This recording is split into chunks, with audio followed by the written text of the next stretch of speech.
Hello प्यारे विद्यार्थियों, जय श्री राम। देखिए, स्वागत है आपका एग्रीकल्चर केमिस्ट्री के नेक्स्ट क्लास में। और अपना जो टॉपिक चल रहा था वो चल रहा था प्रतिरोध क्षमता या उभय प्रतिरोध। उभय प्रतिरोध या बफर क्या होता है वो पढ़ लिया था, कैसे बनाया जाता है, किस प्रकार का होता है, क्या काम करता है मृदा में, वो देख लिया था। अब अपना आप देखेंगे उभय प्रतिरोधन क्षमता या बफर कैपेसिटी। उभय प्रतिरोधन क्षमता या बफर कैपेसिटी। कैपेसिटी से मतलब क्या होता है, देखिए हमने एक उभय प्रतिरोधी विलयन लिया या एक बफर विलयन लिया, एक और ले लिया। हमें पता है कि ये अम्ल या क्षार डालने पर इनकी पीएच में कोई परिवर्तन नहीं होता, लेकिन इनकी भी एक रेंज होती है। आप उतनी मात्रा में अम्ल या क्षार डालोगे तब तक इनकी पीएच परिवर्तित नहीं होती, उसके बाद डालने पर पीएच में चेंज होता है। तो एक है इसमें 5 ml सामने H2SO4 डाला तब तक पीएच चेंज नहीं हुई, 5 से ज्यादा डालती चेंज हो जाती। और ये कैसा है जिसमें 10 ml डाला तब तक चेंज नहीं हुई, 10 से ज्यादा डालने पर क्या हो गया, चेंज होगी। तो दोनों ही बफर विलयन थे, लेकिन दोनों की बफर या उभय प्रतिरोधन क्षमता जो थी, बफर कैपेसिटी थी, वो क्या थी, अलग अलग थी। यानी किसी पदार्थ में उपस्थित वो दुर्बल पदार्थ जो उसे बफर बनाते हैं, उभय प्रतिरोधी बनाते हैं, उन उभय प्रतिरोधी पदार्थों की मात्रा ही किसको दर्शाती है, उसकी उभय प्रतिरोधन क्षमता को दर्शाती है। यानी उभय प्रतिरोधन क्षमता क्या हुई, किसी उभय प्रतिरोधी पदार्थ को ज्यादा से ज्यादा अम्लों व क्षारों की मात्रा से प्रतिरोधी बनाने की क्षमता क्या कहलाती है, उभय प्रतिरोधन क्षमता या उभय प्रतिरोध क्षमता कहलाती है, बफर कैपेसिटी कहलाती है। जो पदार्थ जितना अधिक प्रतिरोध करता है उसकी प्रतिरोधन क्षमता भी उतनी क्या होती है, अधिक होती है। अब अपन मृदाओं की बात करते हैं, और मृदाओं में एक तो होता है कलिल और एक होता है कार्बनिक पदार्थ। ये दो चीज ऐसी हैं, ये किसी मृदा में जितने ज्यादा होंगे उसकी उभय प्रतिरोधन क्षमता उतनी ही ज्यादा होगी। उसके अंदर अम्ल या क्षार मिलाने पर उसकी परिवर्तित होने वाली पीएच की मात्रा उतनी क्या होती है, कम होती है। यानी ये जितने ज्यादा होंगे उभय प्रतिरोधन क्षमता उतनी ही बढ़ती जाएगी। तो उभय प्रतिरोधन क्षमता वास्तव में क्या होगी, एक ऐसी क्षमता, क्या होगी, एक ऐसी क्षमता जो उसकी पीएच परिवर्तन करने का विरोध करे, क्या कहलाती है, उभय प्रतिरोधन क्षमता। तो हेडिंग डालिए उभय प्रतिरोध क्षमता या उभय प्रतिरोधन क्षमता। उभय प्रतिरोधन क्षमता लिखिए, किसी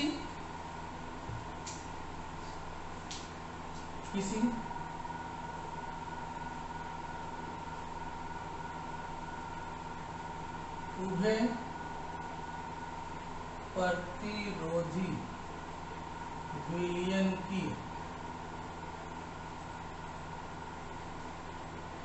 उभय प्रतिरोध क्षमता उसकी उस क्षमता को प्रदर्शित करती है जो उसमें मिलाए गए प्रबल अम्ल या प्रबल क्षार को पीएच परिवर्तित करने से रोकती है।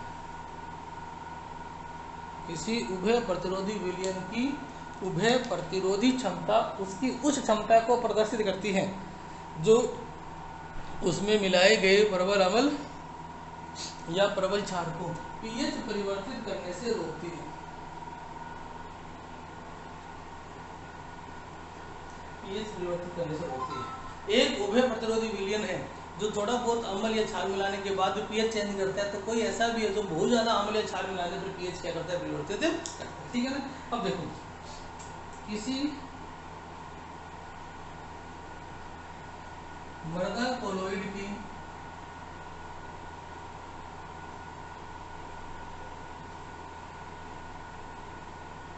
उभय प्रतिरोध क्षमता उस कोलोइड में उपस्थित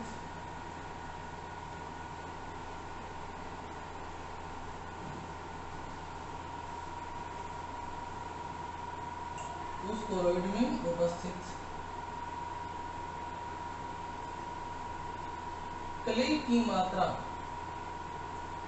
व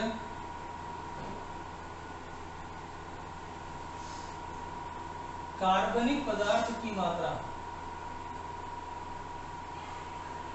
पर निर्भर करती हैं। किसी मृदा कोलोइड की उभय प्रतिरोध क्षमता उस कोलोइड में उपस्थित क्ले की मात्रा व कार्बनिक पदार्थ की मात्रा पर निर्भर करती है। जिस कोलोइड में क्ले व कार्बनिक पदार्थ अधिक मात्रा में उपस्थित हैं,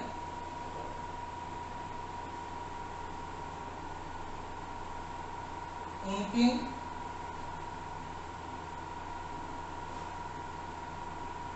उभय प्रतिरोध क्षमता भी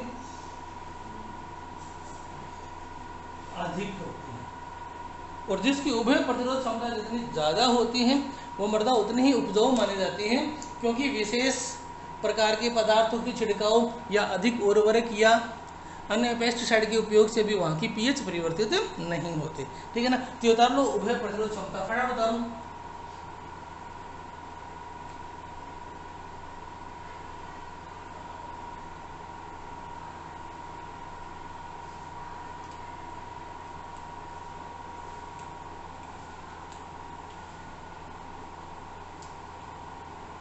अब देखो उभय प्रतिरोधन क्षमता जो होती है वो इस चीज पे तो निर्भर करती है कि उसके अंदर कली कितनी मात्रा में है, उसमें कार्बनिक पदार्थ कितनी मात्रा में। इसके साथ एक और चीज पे निर्भर करती है और वो होती है आपकी धनायन विनिमय क्षमता। ठीक है ना। तो इसी में लिखना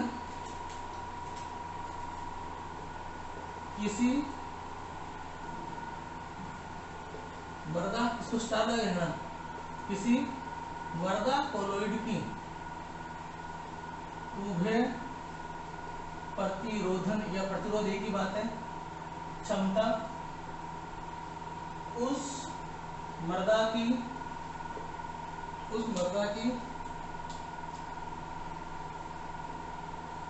धनायन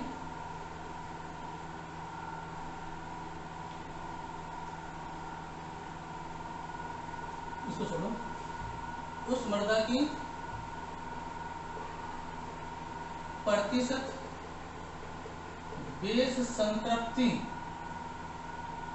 पर भी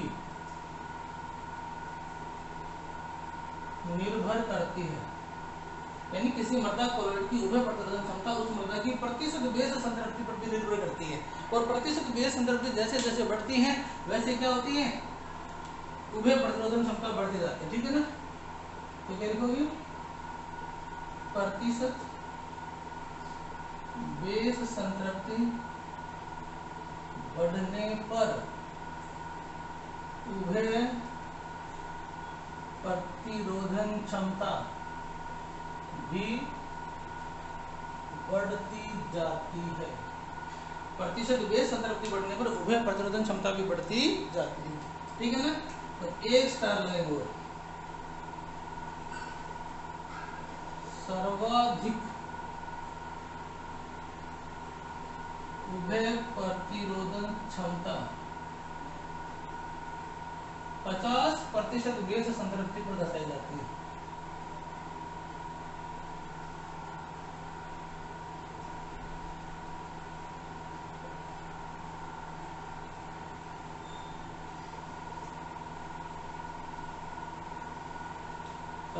प्रतिशत बेस संतृप्ति पर दर्शाई जाती है। जब प्रतिशत बेस संतृप्ति 50 है ना, उस समय अभी उभय प्रतिरोधन क्षमता भी क्या होगी, सर्वाधिक। इसको उतार लो भी, ये अपना एक टॉपिक हो गया। और अब इस चैप्टर का लास्ट बिंदु जो करेंगे वो करेंगे उभय प्रतिरोध का महत्व क्या है। इसके साथ ये चैप्टर हो जाता है खत्म। तो उतार लो, इसके बाद वो करेंगे उभय प्रतिरोध का महत्व। ये उतार लो फटाफट।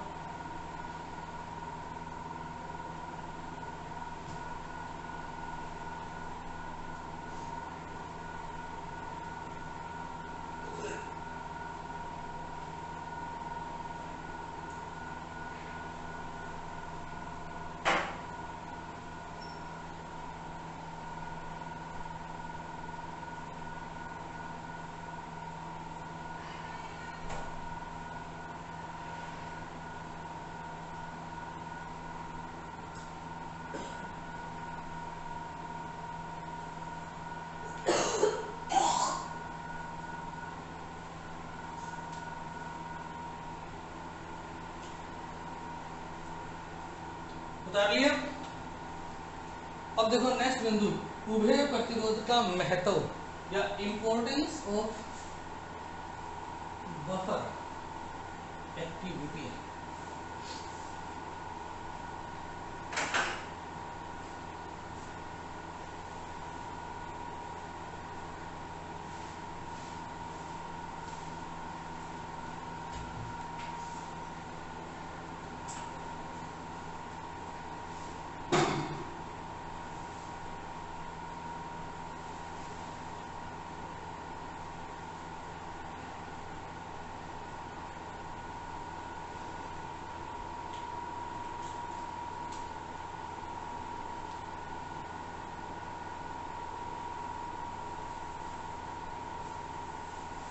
इंपॉर्टेंस ऑफ बफरिंग या बफर एक्टिविटी भी, अगर कोई मृदा है वो उभय प्रतिरोधी है तो वो अपने लिए कैसे इंपॉर्टेंट है वो देखिए।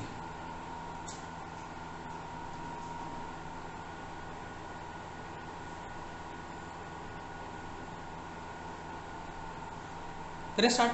देखो सबसे बड़ी समस्या जो आती है वो हर चीज को प्रभावित करती है, वो होती है मृदा की पीएच। अगर मृदा की पीएच चेंज होगी तो उसका पौधों पर, सूक्ष्म जीवों पर, वनस्पतियों पर, पादपों की बीमारियों पर, हर चीज पर प्रभाव पड़ता है, यहाँ तक कि घास पर भी प्रभाव पड़ता है। लेकिन अगर किसी मृदा की उभय प्रतिरोधन क्षमता अधिक है, वो उभय प्रतिरोधी प्रकार की है, तो देखो पीएच में परिवर्तन नहीं होगा, पीएच स्थायी हो जाएगी। और जब पीएच स्थायी हो जाएगी तो इस प्रकार के रोगों के आने की और इस प्रकार के प्रतिकूल प्रभावों का असर क्या हो जाएगा, बिल्कुल खत्म हो जाएगा। तो पहला जो पॉइंट है, नंबर 1 जो उपयोग है वो है मृदा पीएच का स्थायीकरण, स्टेबलाइजेशन ऑफ सॉइल पीएच, मृदा पीएच का स्थायीकरण, ठीक है ना, मृदा पीएच का स्थायीकरण, ठीक है ना। तो लिखिए, इसमें लिखो, लेकिन मृदा पीएच विभिन्न प्रकार के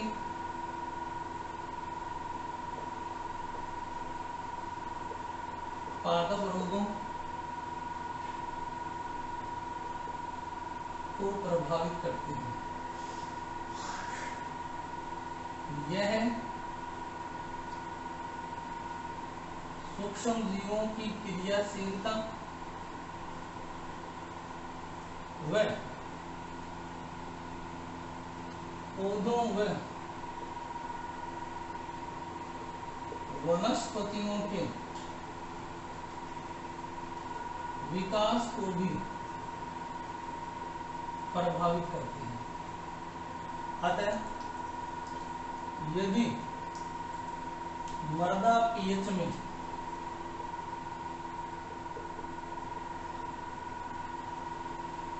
वातावरणीय कारकों से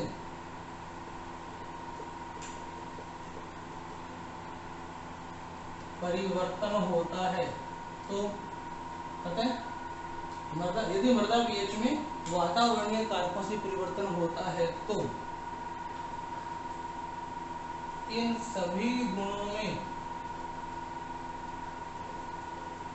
परिवर्तन आ जाएगा, इन सभी गुणों में परिवर्तन आ जाएगा। यदि मृदा उभय प्रतिरोधी प्रकार की है तो उसकी पीएच स्थायी हो जाएगी तथा इस प्रकार का कोई परिवर्तन नहीं होगा, इस प्रकार का कोई परिवर्तन नहीं होगा। ये पहला गुण है।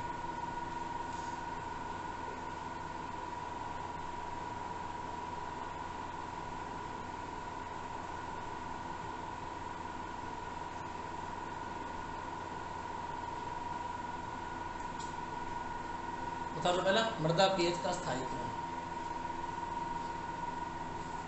कुछ गुण ऐसे होते हैं जो उपयोगी होते हैं और कुछ अनुपयोगी भी आ जाते हैं। उभय प्रतिरोधी क्षमता होने के कारण पहली तो बात है मृदा पीएच चेंज होगी ही नहीं, वैसी बनी रहेगी। लेकिन कल को यदि आपको इस मृदा को चेंज करना है, इसकी पीएच चेंज करनी है, तब समस्या आती है। यदि आप मृदा की पीएच को चेंज करने के लिए किसी मृदा सुधारक को काम में लेते हो, तो सामान्य मृदा में थोड़े से मृदा सुधारकों का उपयोग करके उस मृदा की पीएच को बदला जा सकता है। लेकिन यहाँ अगर आपको पीएच चेंज करनी है तो मृदा सुधारकों की मात्रा जो है वो बहुत ज़्यादा बढ़ानी पड़ेगी। तो पहला उतार लो, फिर दूसरा लिखेंगे।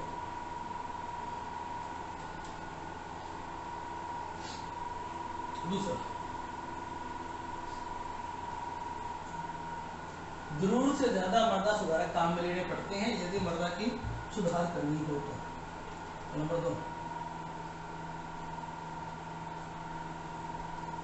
मृदा सुधारकों की मात्रा, मृदा सुधारकों की मात्रा। यदि मृदा उभय प्रतिरोधी प्रकार की है तो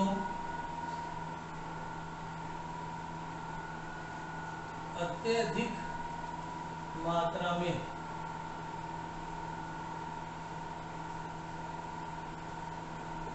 मृदा सुधारकों की आवश्यकता पड़ती है। अत्यधिक मात्रा में मृदा सुधारकों की आवश्यकता पड़ती है। ठीक है ना, ये गुण मान लो या कमी मान लो, लेकिन ऐसा होता है।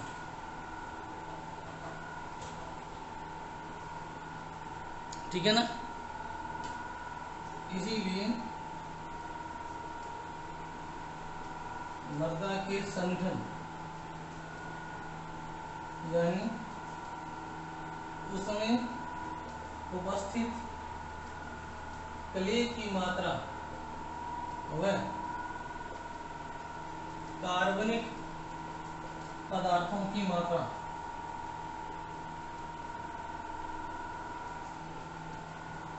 ध्यान में रखते हुए